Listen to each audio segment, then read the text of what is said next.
Hello, hello mes amis, koman nou ye? Bon, mwen pote video sa pou nou jodi ya, paske mwen te pose kesyon sa, le mwen te fe konkou avan ye, mwen te pose kesyon sa, mwen te mande ki esbet ki toujou domine koulev, men pat, mwen te jen yon sel moun ki te repon kesyon an, anpil moun pat te konel vreman, se sa fe mwen fe recheche, mwen pote imaj la pou nou kapab weke, pote video a pou nou kapab weke.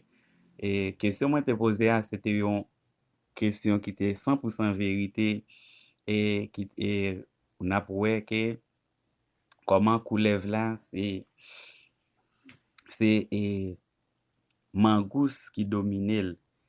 Kote mangous ye, koulev pa paret la, paske lap manjel, lap tiye koulev la, le fini, lap manjel, e anvan manjel, lap jwe ansam avel. Anvan manjel, anvan tiye lap jwe ansam avel, paske yon ti koulev la pa ka arrive sou mangous la. Mwen vreman felisite mangous, kom yon ti bet pou gwo tel, gwo sel, ki gen tout teknik sa yo, vreman, vreman bel, son bagay ekstraordinaire. Bon, ap kite nou pou nou gade video a, pa bliye abone ansama avek chanel la, let nou fin gade video a. Mta souwete nou gade video